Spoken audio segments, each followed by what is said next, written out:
अभी 1857 की क्रांति क्या है? आर्थिक कारण। आर्थिक कारण का मतलब होता है जो पैसे से रिलेटेड थे। पैसे से रिलेटेड औद्योगिक क्रांति पढ़ी थी 11वीं में? 11वीं में तो कुछ पढ़ा ही नहीं तुमने। औद्योगिक क्रांति आई थी 11वीं में। औद्योगिक क्रांति आई थी, उसी से आधुनिक युग की शुरुआत हुई थी इंग्लैंड में। और औद्योगिक क्रांति आधुनिक युग के शुरू के टाइम में ही हो गई थी और उसके कारण वहाँ पर बहुत ज़्यादा मशीनें बन गई थी और मशीनों से काम होने लग गए थे। अब मशीनों से काम होने लगेंगे तो ज़्यादा चीज़ें बनने लग गई जो कि सस्ती भी होती थी, हाथ के सामान से बनने की बजाय। हाथ के सामान से जो चीज़ बनेगी, हाथ से बनेगी, वो चीज़ महंगी होगी। अब मशीनों से बनने लग गई तो अंग्रेजों ने क्या किया? पहले तो अंग्रेज यहाँ से ले जाते थे सूती कपड़ा और वहाँ पर बेचते थे जिससे उन्हें मुनाफा होता था। पर जब वहाँ पर मशीनें लग गई तो उन्होंने क्या करना शुरू कर दिया? यहाँ से ले जाने लग गए रुई, कपास, और वहाँ पर कपड़ा बनाते और फिर वो यहाँ पर आकर दोबारा से बेचते। तो जितना भी उन्हें बेनिफिट होता वो सारा उन्हें होता। कच्चा माल बहुत सस्ते में ले जाते और तैयार माल को यहाँ पर बेचते थे। तो यहाँ का सारा पैसा कहाँ जा रहा था? इंग्लैंड में जा रहा था। दूसरा क्या प्रॉब्लम आ रही थी? यहाँ के जो उद्योग धंधों में लोग लगे थे वो खाली बैठ गए थे, वो निकम्मे हो गए थे, उन्हें कोई काम नहीं रहा था। भारत की जो व्यापार नीति थी इंग्लैंड की वो ऐसी थी कि अगर भारत से कोई सामान जाएगा ना तो उस पर तो उन्हें बहुत ज़्यादा टैक्स देना पड़ेगा और जो इंग्लैंड से सामान आएगा उस पर उन्हें एक मामूली टैक्स देना पड़ेगा, जिससे अगर भारत से सामान भेजा जाता तो वो इंग्लैंड जाते बहुत ही महंगा हो जाता तो उसे कोई खरीदता नहीं था। तो ये भी उनकी एक कारण था विद्रोह करने का। मतलब अब ये है कि आम जनता भी विद्रोह में शामिल क्यों हुई? आम जनता इन कारणों से विद्रोह में शामिल हुई कि उनके कारण रोजगार छीने जा चुके थे, उनके कारण वो लोग अपना व्यापार नहीं कर पा रहे थे, इस तरह से। तीसरा है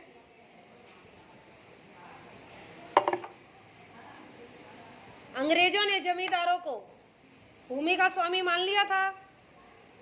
अंग्रेजों ने जमींदारों को भूमि का स्वामी मान लिया था। वो जमींदारों से ही एग्रीमेंट करते थे कि हमें तुमसे इतना टैक्स लेना है। उसके बाद जमींदारों की मर्जी थी, किसानों को छोड़ दिया कि वो उनसे कितना ही टैक्स लें, जमींदार उन पे कितना ही अत्याचार करते रहते थे।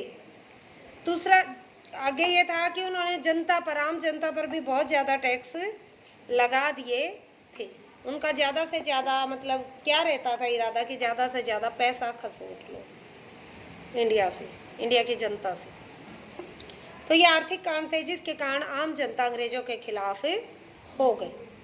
नेक्स्ट है सामाजिक और धार्मिक कारण। अब समाज में बहुत सारे लोग थे, वो क्यों खिलाफ हो गए? जो काम धंधा भी नहीं करते थे, जो पढ़ते थे, नौकरियां करते थे, वो क्यों खिलाफ हो गए? एक तो टैक्स तो लगा ही रखा था। दूसरा क्या था? समाज के लोग, ईसाई जो पादरी आते थे, जो ईसाई मिशनरी आते थे यहाँ पर अपने धर्म का प्रचार करने, वो लोग क्या करते थे? वो लालच दे दे के यहाँ के भारतवासियों को ईसाई बना रहे थे कि तुम ईसाई बन जाओ, तुम्हें इतना ये देंगे, तुम्हें ये फ़ायदा देंगे, तुम्हें ये फ़ायदे देंगे। तो इससे वो लोग ये देख रहे थे कि ये तो हमारे धर्म को भी ख़त्म करने पर लगे हुए हैं। सेकंड ये था William Bentinck. William Bentinck governor general थे हमारे 1828 के आसपास रहे थे। कौन से?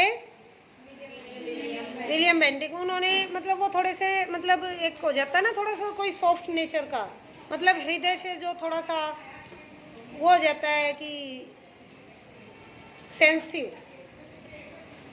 तो उन्होंने देखा कि सती प्रथा हो रही है, विधवाओं के साथ अत्याचार हो रहे हैं, जला देते हैं।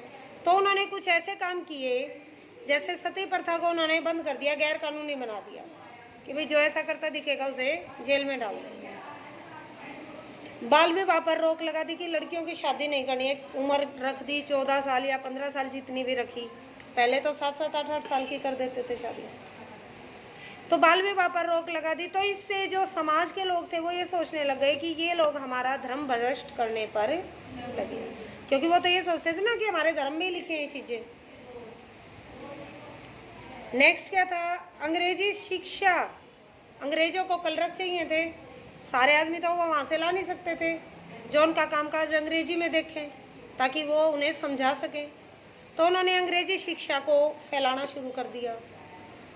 अब वो लोग क्या कह रहे थे, वो यहाँ के लोग ये सोचते थे कि अंग्रेज जरूर हमें ईसाई बनाना चाह रहे हैं, कि हमारे रीति रिवाज खत्म कर रहे हैं, हमें अंग्रेजी शिक्षा पढ़ा रहे हैं, हमें पैसे का लालच दे रहे हैं, तो ये तो हमारा धर्म खत्म करने पर लगे हुए। लास्ट ये था, जो ईसाई पादरी थे वो अपना तो प्रचार करते ही करते वो हिंदू धर्म की भी घोर निंदा करते थे। अब कोई अपने धर्म की निंदा करेगा तो उस पर उन्हें गुस्सा आएगा। तो ये थे धार्मिक और सामाजिक कारण। अब है सैनिक कारण। सैनिक कारण क्या थे? सैनिक कारण थे 1856 में एक कानून पास कर दिया, जिसके लिए पहले के जो लोग थे ना यहाँ के इंडिया के, वो लोग ये मानते थे कि अगर समुद्र पार हम चले गए तो हमारा धर्म ओम नमः शिवाय हो जाएगा। तो वो लोग समुद्र के पार नहीं जाते थे। वो किसी को, अंग्रेजों का तो पूरे संसार पे राज था, कहीं कहीं कहीं कहीं। अब कहीं लड़ाई हो जाती तो वो यहाँ की सेना को बाहर भेजना चाहते। यहाँ की सेना के लोग जाने को तैयार नहीं होते, क्योंकि वो समुद्र पार जाना नहीं चाहते थे। अब उन्होंने कानून पास कर दिया, भाई जो भी फौज में नौकरी करेगा वो ये करके करेगा कि वो आगे समुद्र पार जब हम भेजेंगे तो वो उसे मना नहीं कर सकता। तो इससे वो सैनिक क्या मानने लग गए कि ये तो हमें धर्म से भ्रष्ट करने पर लगे हुए हैं। अब दूसरा क्या होता था, परेड होती थी। परेड तो पता होगा। अब उसमें भारतीय सैनिकों के साथ तो अभद्र व्यवहार किया जाता, गाली गलौज दी जाती, ये कैसे कर रहा है, वो कैसे कर रहा है। तो वो उसे मतलब, भाई दूसरों के साथ तुम या तो सभी के साथ सेम हो या तुम भेदभाव मत करो। तो अब भी उन्हें बहुत गुस्सा आता था।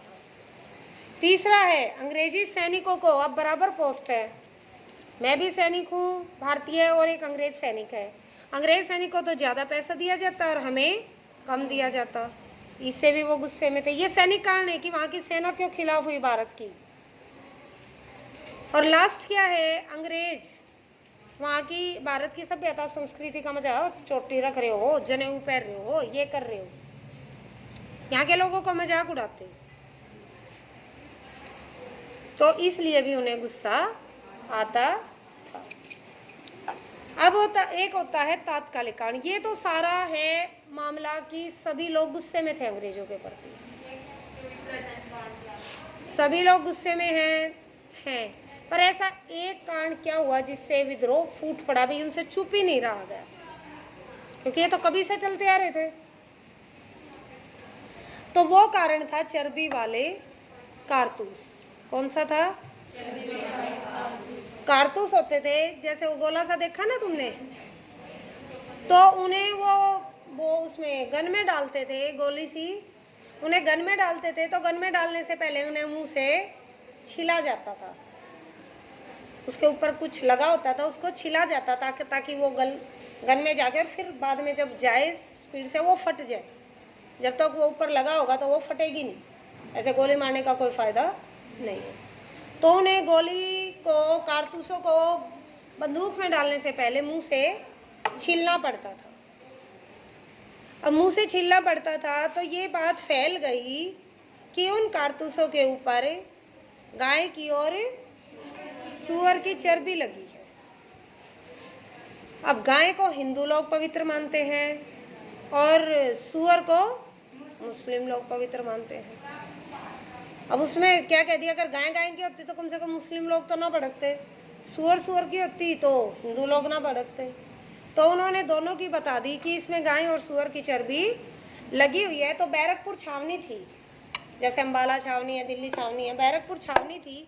तो वहाँ के सैनिकों ने इन कारतूसों को यूज करने से मना कर दिया। और जब उन्हें फोर्स किया गया तो एक सैनिक ने अंग्रेज की हत्या भी कर दी। मंगल पांडे था उसका नाम। गोली मार दी अंग्रेज को कि तू मुझे फोर्स कर रहा है, गुस्से में। अब उसे फांसी दे दी गई। और जब ये बात बाहर पता चली तो सभी सैनिक क्रोध में हो गए और उन्होंने आंदोलन शुरू हो गया।